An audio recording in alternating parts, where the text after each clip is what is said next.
Hello everyone, अस्सलाम वालेकुम। तो आप लोग कैसे हैं? अपने घर पे खैरियत से होंगे। तो आज की वीडियो में मैं आप लोगों के सामने आई हूँ। पहले नहीं आ रही थी आप लोगों को, जैसा कि मालूम है। तो 2 महीने से मेरी वीडियो बिल्कुल भी नहीं आ रही है, 3 महीने होने वाली है। और बस सिर्फ इसीलिए क्योंकि मैं अपना सेटअप चेंज कर रही थी, ताकि आप लोगों को मैं अच्छे से क्लास दे सकूँ। जो मेरे पास टेबल्स थे, वो सारे टेबल पे मेरे रेज़न बहुत ज़्यादा गिर जा रहे थे, और जब भी मैं वॉल क्लॉक ऑर्डर पे बनाती हूँ तो वो ज़मीन पे बनाती हूँ। पर आप लोगों को सिखाने के लिए मुझे टेबल की बहुत ज़्यादा, डेस्क की बहुत ज़्यादा ज़रूरत थी, नीड थी। तो मैं सोची क्यों ना एक स्टूडियो रूम अच्छे से बना लेते हैं, उसके बाद हम वीडियो अपलोड करेंगे। और जो वीडियो मैं आपको आगे दिखाने वाली हूँ वॉल क्लॉक की, वो वाली वीडियो 2 महीने पहले की है। उसमें क्या क्या नुकसान हुआ है वो आपको आगे वीडियो में समझ में आ जाएगा। और दूसरी चीज़ ये है कि मेरे पास बहुत सारे मटेरियल्स हैं सिर्फ आपको सिखाने के लिए। मैं आपको जैसा कि बोली कि मैं आपको बहुत सारी चीज़ें सिखाने वाली हूँ, सिर्फ और सिर्फ फ्री में। तो सारे मटेरियल्स मैं नहीं दिखा सकती, और आगे नेक्स्ट वीडियो में दिखाऊंगी। अगर आपको मेरे यूट्यूब के फर्स्ट पेमेंट के बारे में जानना है, या यूट्यूब से रिलेटेड कोई भी क्वेश्चन है, तो वो प्लीज़ मुझे कमेंट में ज़रूर पूछना, ताकि मैं नेक्स्ट वीडियो बना सकूँ। तीसरी बात यह है कि अब जो क्लॉक बनाई हो ना, वो 2 महीने पहले की आधी वीडियो बनी है, और इस महीने की आधी बनी है। तो ज़्यादा देर नहीं करते हैं, वीडियो स्टार्ट करते हैं। तो चलिए चलते हैं। तो यहाँ पे सबसे पहले आपको इस तरह का एक पन्नीक है, जो मैं बताई पहले 2 महीने पहले की वीडियो है। तो ये पहले वाला सेटअप है, और दूसरा सेटअप जो मेरा है वो आपको लास्ट की वीडियो में पता चलेगा, ठीक है। तो जो मैं रेज़न यूज़ करती हूँ वो क्रिस्टल क्लियर रेज़न है, और ये रेज़न मुझे बहुत ज़्यादा अच्छी लगती है। और मैं यहाँ पे वाइट कलर का पिगमेंट यूज़ करूँगी, मेटेलिक कलर यूज़ करूँगी, एक्रेलिक कलर यूज़ करने वाली हूँ। और सबसे पहले ये MDF बोर्ड का साइज़ अगर आप लोग पूछना चाहते हो, तो मैं सारी चीज़ डिस्क्रिप्शन में लिंक मतलब डिटेल्स में डाल दूँगी, ठीक है। और हाँ, अगर रेज़न आर्ट आप करते हो तो ग्लव्स पहनना बिल्कुल भी मत भूलें। हाँ, मुझे थोड़ी-सी प्रॉब्लम होती है ग्लव्स पहनने में, पर मैं पूरी कोशिश करती हूँ कि मैं एंड तक ग्लव्स पहनकर काम करूँ। इस तरह से मैंने ग्लव्स पहन ली है, और जो सारे प्रोडक्ट्स मैं यूज़ कर रही हूँ मैं आपको बताती जाऊँगी। ये वाले रेज़न के पिगमेंट्स हैं जो मैं यूज़ करने वाली हूँ बेस के तौर पर। यस, आप एक्रिलिक कलर भी यूज़ कर सकते हो, वाइट रेज़न पिगमेंट्स भी यूज़ कर सकते हो। पिगमेंट में बहुत सारी चीज़ें होती हैं। एक कलर वाला पिगमेंट होता है, अगर आप सर्च करेंगी तो, और एक आता है माइका पाउडर, उसको भी पिगमेंट्स ही बोलते हैं। तो आप जिस नाम से चाहो उस नाम से आप बोल सकते हो। तो मेरे इधर तो ऐसे ही मिलते हैं। अगर आपके पास एक्रिलिक कलर है तो आप वो भी बेस कलर में कर सकते हो, जैसे मैं कर रही हूँ। मेरा कलर ख़त्म हो चुका है। मैं हमेशा स्मॉल डब्बा ही ऑर्डर करती हूँ, क्योंकि मेरे जम जाते हैं, बहुत ज़्यादा ही बर्बाद हो जाते हैं इसीलिए। क्योंकि एक MDF बोर्ड पे एक डब्बा से भी कम, मतलब छोटे वाले स्मॉल डिब्बी से भी कम लग जाती है, तो कोई दिक्कत नहीं होती। ब्रश की हेल्प से मैं यहाँ पे MDF बोर्ड का बेस रेडी कर चुकी हूँ। एजेस में जो है मैं वहाँ पे ये करने वाली हूँ, वैसलीन लगाऊंगी, इसीलिए मैं यहाँ पे कलर नहीं करी। वैसलीन लगाने का सबसे अच्छा ट्रिक मैं इसलिए बता रही हूँ कि अगर आपका रेज़न बर्बाद हो जा रहा है, यानी कि आपका रेज़न गिर रहा है ना, तो MDF बोर्ड की बैक साइड पे बहुत ज़्यादा जम जाती है, जिसको हटाने में ना वाट लग जाती है। हीट गन से भी कभी कभी ईजी वे में नहीं हटता। या तो आप ये वाला टेप यूज़ कर सकते हो, या तो आप वैसलीन यूज़ कर सकते हो। बस एक बार वैसलीन यूज़ करके जब आप देखेंगी ना, तो यकीन मानो इससे अच्छा ट्रिक और DIY आपको मिलेगा ही नहीं, क्योंकि ये ना बहुत इजी वे में रेज़न को रिमूव करने में हेल्प करती है। यानी आप हल्का सा हीट गन यूज़ करोगे, रेज़न अपने आप हट जाएगी, हटाने की ज़रूरत नहीं पड़ेगी, और आपका MDF बोर्ड भी ख़राब नहीं होगा। और आप लोग के मन में एक और क्वेश्चन आ रहा होगा कि मैं बैक साइड में कलर क्यों नहीं करी, उसका बेस क्यों नहीं तैयार करी। इसीलिए क्योंकि रेज़न जो चिपकेंगे तो उस पर वो कलर उखड़ जाते हैं साथ में, इसलिए मैं लास्ट में कोशिश करती हूँ कि लास्ट में ही उसका बेस रेडी करूँ। और यहाँ पे मैं पिगमेंट यूज़ डाल करके रेज़न में 2:1 रेशो का मैं रेज़न यूज़ करती हूँ। मैं पहले बता देती हूँ एक और बात, 2:1 रेशो का रेज़न है मेरा। और जैसा कि आप लोग अगर पुराने सब्सक्राइबर हो तो आप लोगों को पता होगा कि 2:1 रेशो मैं हमेशा यूज़ करती हूँ, और ये रेज़न मेरा फेवरेट रेज़न है। जैसा कि आप लोगों को पता है कि जो मेरा फेवरेट रेज़न होता है मैं हमेशा वही यूज़ करती हूँ। हर इंसान की अपनी अपनी एक चॉइस होती है, एक पसंद होती है, इसी तरह मेरी भी एक पसंद है। और ये रेज़न के साथ काम करने में जो मुझे मज़ा आती है ना, वो बाकी रेज़न मुझे भाती नहीं, क्योंकि वो रेज़न बहुत ज़्यादा जल्दी गड़बड़ हो जाते हैं। बहुत सारे प्रोडक्ट्स मेरे नुकसान हुए जब मैं सीख रही थी तो, और वीडियो में भी कितनी बार मैं दिखाई हूँ, ऐसे भी नुकसान हुए जब मैं नहीं भी सीख रही थी तो, मतलब जब आप लोगों को सिखा रही थी तब भी नुकसान हो गए थे। इसलिए मैं क्रिस्टल क्लियर रेज़न पे बिलीव करती हूँ, और ये रेज़न मेरा परफेक्ट है, बहुत जल्दी ड्राई भी हो जाता है, जितना टाइम लगता है उतना लगता ही है।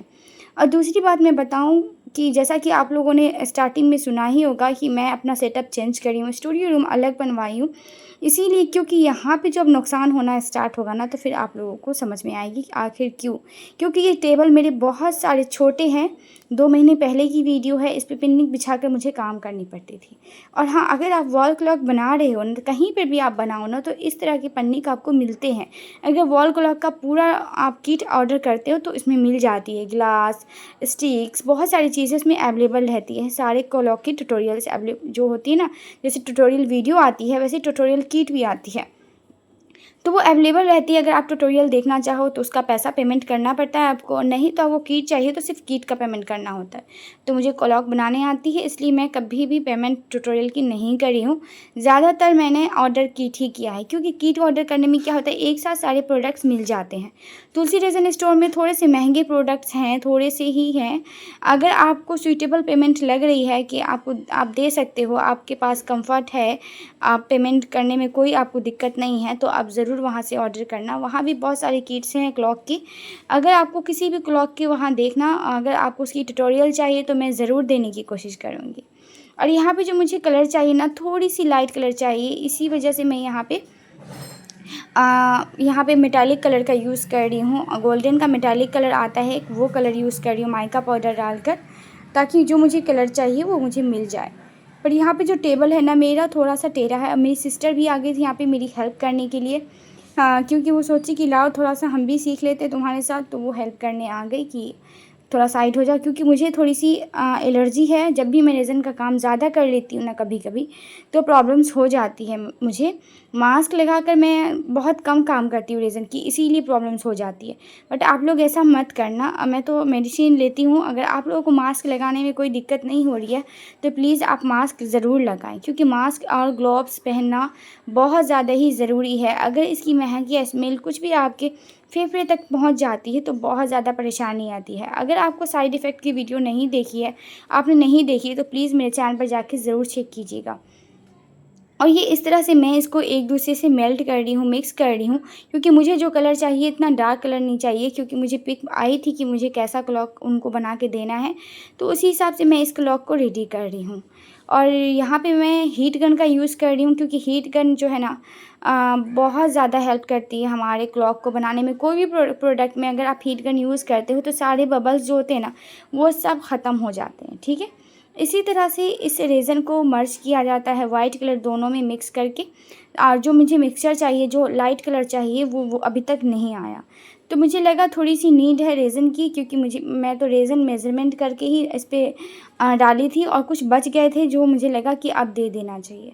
अब यहाँ पे मैं दे दी। थोड़ा सा सेटअप यहाँ पे मुझे लग रहा था कि टेढ़ा हो रहा है, अगर अब मैं रेज़न दूंगी तो गिर जाएगा, और मैं उठा के इसको कहीं और पे रख के बना भी नहीं सकती थी।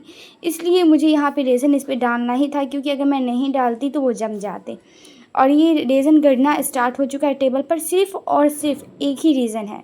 अगर आपके रेज़न ज़मीन पे गिर रहे हैं बहुत ही ज़्यादा अमाउंट में, इसका मतलब है आपका एमडीएफ बोर्ड लेवल में नहीं है।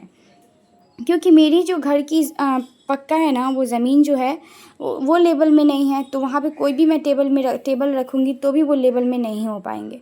इसी वजह से मेरी प्रॉब्लम क्रिएट यहाँ से स्टार्ट हुई, क्योंकि मैं जब भी क्लॉक बनाती हूँ ना, ज़मीन पे ऐसी जगह पे ढूंढ कर जो जहाँ का पक्का जो है ना बिल्कुल लेवल में हो, ऐसे बनाती हूँ। पर यहाँ पे क्या था ना कि टेबल को मैं बहुत मुश्किल से सेट की थी, और सारे नीचे जो मैं रख रही हूँ, आप देख रहे हैं कलर का डब्बा, ये सारा क्योंकि इसलिए रखी हूँ कि अगर उस पर रेज़न जम भी जाता है ना तो मैं हीट गन की हेल्प से अच्छे से रिमूव कर लूँगी, क्योंकि सब पे मैं वैसलीन लगा के रखी हुई, तो दिक्कत नहीं होगी। अभी का पेन आप समझ सकते हो, अगर आप रेज़न आर्टिस्ट हो तो। अगर नहीं हो तो भी आपको पेन समझ में आएगी, क्योंकि जब ये रेज़न इस तरह से गिर रहा था तो मेरे मन में बस एक ही ख़्याल आ रही थी कि अब मुझे इस टेबल पे कोई काम नहीं करनी है, अब मुझे यूट्यूब पे कोई काम नहीं करना है, सब चीज़ अब छोड़ देना है। क्योंकि मेरे पास इतने अच्छे सेटअप के लिए थोड़ी सी पैसे की ज़रूरत थी, जो कि मुमकिन नहीं था उस वक्त। और मैं बहुत ज़्यादा कंफ्यूज्ड हो रही थी, और थोड़ी देर रिलैक्स होकर बैठ गई कि अब इसे गिरने देते हैं, चाहे जितना भी गिरे। इतनी ज़्यादा टेंशन हो रही थी, अब बस मन कर रहा था कि अब मुझे किसी को क्लास नहीं देनी, अब सिखानी ही नहीं है। वीडियो के चक्कर में मैं पूरा रेज़न बर्बाद कर रही हूँ, और इतना ज़्यादा नुकसान हुआ, इतनी ज़्यादा टेंशन हुई, मतलब 2 दिन तक तो मेरे सर दर्द हो गए। बट जो लुक चाहिए था मुझे, वो लुक तो किसी तरह आ ही गई। जो कलर चाहिए था मुझे, एकदम लाइट कलर, जैसा मुझे उन्होंने पिक्चर भेजी थी उसी तरह से मुझे ये बनाना था। और फाइनली मैं इसे छोड़ दी, गिरने दी, जितना गिरना था मैं सोची गिरने देती हूँ अब। सेकेंड लेयर जब डालूँगी तो शायद ये क्लॉक बहुत अच्छा रेडी बनकर हो जाएगी। मेरी मेहनत अकारत नहीं जाएगी। कभी कभी होता है ना कि जब आप मेहनत करते हो दिल से और सारी चीज़ें बर्बाद होने लगती है तो कभी ऐसा लगता है कि उम्मीद नहीं हारनी चाहिए। तो वैसे ही मैं उम्मीद नहीं हारी, कंटिन्यू उठा उठा के रख रही थी, फिर भी गिरे जा रहे थे पूरे रेज़न, पूरे पन्नी पे। पूरा वहाँ पे का सारा सामान, मेरा दिमाग ख़राब हो रहा था, मेरे पूरे हाथ में लग गई थी, सारा सामान गंदा हो गया। पर मैं हार नहीं मानी, इसको कंटिन्यू करती रह गई। फिर लास्ट में मैं छोड़ दी। जितना बर्बाद होना था उसे तो बर्बाद होना ही है, क्योंकि मैं चाहे जितनी भी कोशिश कर लूँ पूरे रेज़न को नहीं डाल सकती हूँ। तो मैं आपको नेक्स्ट डे दिखाती हूँ कि वो फाइनली ऐसी हालत में मिली है मुझे। और ये बहुत पतला लेयर इस पे आया, क्योंकि बाकी जितनी रेज़न मैं उठा उठा के डाल रही थी ना वो उतना ही गिर रहा था, तो मैं लास्ट में उसको छोड़ दी। और जो टेप सटे हुए थे ना तो वो आराम से रिमूव हो गई है। और ये होल को भी मैं आराम से कर लूँगी। और आप देखें कि जो मैं वैसलीन लगाई हूँ इसकी वजह से मुझे कितनी ज़्यादा हेल्प मिली है। इतना ज़्यादा रेज़न गिरने के बावजूद भी बैक साइड पर इतने कम मतलब कि इतने कम रेज़न लगे हुए थे। और मैं अब जो दिखा रही हूँ ना ये मेरा नया सेटअप है, यहाँ से नई सेटअप है, नई टेबल है, सारी चीज़ नई है, जिस पे अब मैं क्लॉक की पूरी प्रिपरेशन कर रही हूँ और आप लोगों को पूरा बता रही हूँ। तो ये टेबल जब मैं ली ना तो मुझे लगा कि नहीं, अब इस पे मुझे अब बाकी क्लॉक की प्रिपरेशन करनी चाहिए। अब रेडी कर देती हूँ, क्योंकि अगर छोड़ी तो भी छूट ही जाएगा, और हार मान गई तो हार ही मान जाऊँगी। इसी पर मुझे अच्छे से क्लॉक को रेडी करके देना ही है, चाहे कुछ भी हो जाए। तो सारे रेज़न को क्लीन करने के बाद अब बारी थी नंबर को सेट करने की। और जो इस पे मैं मल्टी कलर का स्टोन यूज़ कर रही हूँ, ये मैं फ़्लिपकार्ट से ऑर्डर करी हूँ। अगर आप लोगों को लिंक चाहिए तो प्लीज़ कमेंट करके ज़रूर ले लेना लिंक, नहीं तो मुझे इंस्टाग्राम पे फॉलो करना मत भूलना यार। I need your help. अगर जब आप मेरी पूरी सपोर्ट करोगे तो मैं बहुत ज़्यादा ही वीडियो लाने वाली हूँ, बहुत सारी चीज़ें सिखाने वाली हूँ। आप लोग भी इसी तरह डिमोटिवेट हो जाते होंगे कभी कभी। मैं बहुत ज़्यादा डिमोटिवेट हुई हूँ ये वाले क्लॉक को बनाने में, पर हार नहीं मानी। मैं सोची नहीं, मैं आप लोगों को सिखा कर रहूँगी। ये मल्टी कलर का जो स्टोन है ना इसको कैसे सेट करते हैं आप देख लें। पहले ही मैं सेट कर देती हूँ, क्योंकि रेज़न में मिक्स करने के बाद सेट करने का तरीका जो है थोड़ा सा डिफरेंट है। क्योंकि जब आप रेज़न में मिक्स करके करते हो ना तो वो उसको जल्दी सूखना पड़ता है, और मेरे पास सुखाना पड़ता है, और मेरे पास वो वाले रेज़न नहीं थे। और मतलब कि यूवी रेज़न नहीं थे, थोड़े से थे। मैं झुमके के लिए ऑर्डर करी हुई हूँ, सिर्फ झुमका ही बनाती हूँ उस रेज़न से। तो मैं सोची इतना मैं अगर इसमें लगा दी क्लॉक में तो मेरे बहुत ज़्यादा महंगे हो जाएंगे और वो इतना पेमेंट करेंगी नहीं। तो इसीलिए मैं वो वाला रेज़न नहीं यूज़ कर रही हूँ, यूवी रेज़न। इसमें चारों तरफ स्टोन सेट करा, पहले नंबर सेट करी उसके बाद स्टोन सेट किया। आप लोग सोच रहे होंगे कि नंबर मैंने किससे चिपकाई है, तो मैं यहाँ पर स्टिक करी है फेविकॉल से हल्का हल्का, ताकि ना प्रॉब्लम ना हो, ठीक है। और इस तरह से मैं बराबर पूरी इक्वल साइड में कर लूँगी अपने स्टोन को सेट। उसके बाद नंबर भी चेक कर लूँगी कि बिल्कुल सही है कि नहीं। अगर स्केल से एक बार आप चेक कर लें सब कुछ करने के बाद तो अच्छी बात होती है। और रेज़न डालने के बाद थोड़ी बहुत गड़बड़ हो जाती है। अगर आप सच स्टिक करना मत भूलें। अगर आपका जो जो नंबर है ना वो स्टिक ज़रूर कर लें, क्योंकि वो ना रेज़न डालने के बाद वो खिसक भी सकती है। तो मैं दिखाऊंगी कि थोड़ी सी मेरी एक नंबर 12 नंबर जो है वो थोड़ी सी खिसक गई है। आपको वीडियो में आगे पता चलेगी, लास्ट में जब आप देखिएगा तो आपको थोड़ा सा डिफरेंट नज़र आएगा। क्योंकि 12 जो नंबर है ना वो मेरा थोड़ा सा मतलब टूट गई है, उसमें टूटी भी है, मेरे हाथ से ही टूट गई थी। अगर आप फेविकॉल से नंबर को स्टिक कर चुके हैं और आप चाहते हैं फिर से इसको हटाकर आप दूसरी जगह स्टिक करें, यानी कि थोड़ा बराबर नहीं है, तो आप हीट गन का यूज़ करेंगे ना तो वो आराम से रिमूव हो जाएगी, ठीक है। तो इस तरह से मैं यहाँ पे सेट कर चुकी हूँ, नंबर भी सेट कर चुकी हूँ। अब मुझे डालना है रेज़न, और मैं थोड़ा सा स्किल से चेक कर ले रही हूँ। और मैं अभी तो आप लोग बहुत गौर से सुन रहे हो। अगर आपको बहुत सारी चीज़ें सीखनी है ना रेज़न आर्ट से रिलेटेड, तो प्लीज़ मुझे सब्सक्राइब करना, मेरी वीडियो को शेयर करना, जल्दी से जल्दी 1 लाख सब्सक्राइबर कंप्लीट करवा दूँ। 6 मंथ में ही मैंने ना अपने चैनल को मोनेटाइज़ कर ली थी, इतनी मेहनत कर रही थी।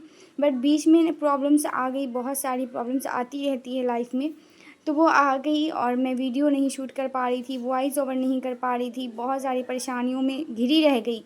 पर अब सोची नहीं, उसमें से निकल कर के मुझे आगे काम करना है। आप लोगों को फ्री में बहुत सारी चीज़ें सिखानी है, क्योंकि अभी रेज़न आर्ट की जो है ना सारी ट्यूटोरियल्स जो है ना फ्री में नहीं मिलती है, क्योंकि आपको पेमेंट करनी पड़ती है सब चीज़ की डिटेल्स में अगर आपको जानना हो तो। मैं कि 1 रुपया भी नहीं लूँगी। जो भी ट्यूटोरियल जिस भी क्लॉक की चाहिए ना, आप कमेंट करके ज़रूर बताना और इंस्टाग्राम पे मुझे डीएम करना मत भूलना। जो भी क्लॉक की चाहिए, जो भी चीज़ आपको बनाना है, वो एक बार इमेज ज़रूर सेंड करना। मैं पूरी कोशिश करूँगी कि आपको उस क्लॉक की ट्यूटोरियल दूँ। तो यहाँ पर मैं रेज़न को जो है ना धीरे-धीरे स्टोन पे पहले डाल ली हूँ, क्योंकि स्टोन पे पूरा अच्छे से होना चाहिए और जो भी रेज़न आएँगे वो अंदर के साइड आएँगे, बाहर के साइड नहीं गिरेंगे। इसीलिए मैं पहले स्टोन को रखी हूँ और सारे नंबर पे डाली हूँ, क्योंकि नंबर भी कभी-कभी होता है कि थोड़ा रेज़न होती है, थोड़ी रेज़न नहीं लग पाती है। तो इस तरह से मैं रख रही हूँ। आई होप कि मेरी वीडियो आपको बहुत ज़्यादा अच्छी लग रही होगी और मैं बार-बार कह रही हूँ कि मेरे चैनल को सब्सक्राइब करना मत भूलना यार। मैं बहुत मेहनत से वीडियो आप लोगों के लिए बनाती हूँ। अब स्टोन पे रेज़न डालने के बाद अब मैं इस पे डालूँगी थोड़ी-सी ग्लिटर, ताकि इसका जो कलर है ना, जो इफ़ेक्ट है ना, वो डिफ़रेंट आए, क्योंकि जैसा उन्होंने कहा था मुझे वैसा ही बनाना है। तो यहाँ पे अगर आप ग्लिटर थोड़ा-थोड़ा आप डालेंगी स्टोन पर, तो वो अलग चमक आएगी उसकी। और जब भी आप ग्लिटर साइड में डालें ना, तो डायरेक्ट सूखा हुआ ना डालें। जैसे मैं डाल रही हूँ ना, वैसे ना डालें। आप थोड़ा-सा रेज़न में मिक्स करके थोड़ा उसको गहरा बना लें, अच्छे से मिक्स करके। उसके बाद उसके स्टोन के साइड में आप डालें तो उसका इफ़ेक्ट अलग आएगा। तो अभी मैं जैसे इसको थोड़ा-सा मिक्स करके मैं अब डालूँगी, तो आप देखना कि इफ़ेक्ट इसका कितना ही ज़्यादा प्यारा आने वाला है। और मैं बोली ना, इसमें इस क्लॉक को बनाने में मैं बहुत ज़्यादा डिमोटिवेट हुई हूँ। बहुत मेरा दिल कर रहा था कि छोड़ दूँ, फेंक दूँ, अब ना बनाऊँ। तो आप लोगों ने सुना होगा ना कि जब आप मेहनत करते हो, बहुत दिल से करते हो, जब आप बहुत ज़्यादा आप दुखी होते हो और फिर भी उस काम को करते रहते हो, तो आपका रिज़ल्ट बहुत ज़्यादा अच्छा आता है। तो ये क्लॉक देख कर के ना बिल्कुल मुझे यही फ़ील हो रहा था कि जो मैं मेहनत करी थी ना, जो दिल में पछतावा हो रहा था, जो मैं टूटी थी इतना ज़्यादा कि अब मैं नहीं बनाऊँगी, अब छोड़ दूँगी सारा चीज़।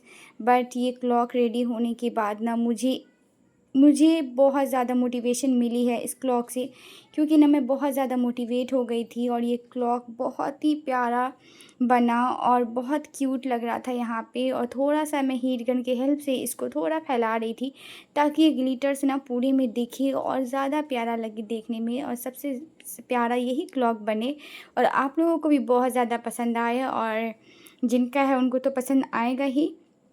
एक और बात मैं यहाँ पे ये बोलना चाहती हूँ कि अगर मुझसे कुछ भी गलती हो गई है इस वीडियो में या मैं कुछ भूल गई हूँ करना, तो प्लीज़ आप मुझे ना गाइड कीजिएगा, कमेंट कीजिएगा और मेरी जो है ना अगर गलती को माफ़ कीजिएगा। जो भी मुझसे गलती हुई है इस वीडियो में, जो मैं भूल गई हूँ, वो ज़रूर याद करवाइएगा कमेंट में कि मैम आप ये भूल गई हैं, तो मैं उसको रिपीट करूँगी नेक्स्ट वीडियो में। और अगर कुछ समझाना भूल गई तो यहाँ पे भी हल्का सा रेज़न मेरे पन्नी पे गिर गई थी, तो इसको उठाने में मुझे कोई दिक्कत नहीं हुई, क्योंकि मेरी क्लॉक इतनी प्यारी लग रही थी ना, इतनी ज़्यादा अच्छे से रेडी हुई है ना, दिल खुश हो गया। देखें आप इसका फाइनल लुक और बताएं कि आपको ये कैसा लगा है। और इसमें थोड़ा सा रेज़न चारों तरफ लग गई थी। हीट गन की हेल्प से इसे मैं हीट दे रही हूँ, ताकि ये आसानी से रिमूव हो सके। और अगर आपके पास चाकू है तो इस तरह से हल्का-हल्का पुल करोगे तो ये सारी रेज़न जो भी लगी है ना, वो सब निकल जाएगी। इसके बाद मैं इसका ब्लैक कलर का बेस अप्लाई करूँगी, यानी कि एक्रिलिक कलर अप्लाई करूँगी इस पे, ताकि ये अच्छे से लग जाए। अगर मैं ये एक्रिलिक कलर अप्लाई करने के बाद इसे जो रेज़न को हटा रही हूँ ना, हटाती तो इस तरह से पूरे ब्लैक कलर भी हट जाते हैं कितनी बार, तो वो क्लॉक उतना बैक से अच्छा नहीं लगता। तो थोड़ा-सा तो एनहांस करना ही था, तो मैं थोड़ा सोची कि एक काम करते हैं और इसको लास्ट में ही करेंगे। तो आज मैं आपको लास्ट में करके दिखा रही हूँ। पहले की वीडियो में मैं बहुत बार पहले भी कर ली हूँ, अगर आप लोगों ने देखा होगा तो। इस तरह से मैं एक्रिलिक कलर का यूज़ करके स्पंज की हेल्प से अच्छे से पूरा बेस रेडी करके सुखा लिया हेयर ड्रायर से, और ताकि मैं इसमें जल्दी से मशीन फ़िट कर दूँ। और मशीन फ़िट करने के बाद ना इसको मैं जल्दी जिनका है उनको मैं दे दूँ। तो यहाँ पे मशीन फ़िट करने में ना मुझे ना मतलब चाकू की हेल्प पड़ती है, क्योंकि इसका जो मेन ये होता है ना प्रोसेस जो होता है, वो मैं वैसे ही करती हूँ जैसा होता है, बट वो एक मशीन अवेलेबल नहीं है मेरे पास, तो इसलिए मैं चाकू का हेल्प ले लेती हूँ और हो जाती है आराम से, ये फ़िट हो जाती है। तो यहाँ पे थोड़ी सी गड़बड़ हुई है मेरी मशीन में। आप लोगों से एक बात कहना चाहूँगी कि अगर आप लोग मशीन ख़रीदना चाहते हैं तो प्लीज़ आप ऑनलाइन मशीन ना ख़रीदें और अपने पास के शॉप से ख़रीदें। अगर ख़राब भी हो जाएगा तो आप उसे क्लॉक ले जाकर दिखा सकती हैं कि आपका मशीन ख़राब है। ऑनलाइन ख़रीदने का मतलब है कि वो मशीन ख़राब आ जाती है तो आप उसे ठीक नहीं कर सकते। बिल्कुल मेरे साथ ऐसे ही हुआ है। यहाँ पे जो मैं मशीन ख़रीदी थी इसका कांटे के साथ मिलती है, तो ये ख़राब आ गई थी, ये चल नहीं रही थी। तो ये रहा इसका फ़ाइनल लुक और इसको मैं ठीक करवा के उनको दे दूँगी। तो आपको मेरी वीडियो अच्छी लगी होगी, आई होप पसंद आई होगी। थोड़ी सी भी अच्छी वीडियो लगी है तो प्लीज़ ज़रूर शेयर करना, लाइक करना, और नेक्स्ट वीडियो किस टॉपिक पे बनाऊँ वो भी कमेंट करके ज़रूर बताना। तो चलो आज के लिए हम इतना ही रहने देते हैं, बाकी चीज़ें हम नेक्स्ट वीडियो में बात करेंगे। तो अल्लाह हाफ़िज़, बाय बाय, अपना ख्याल रखिए।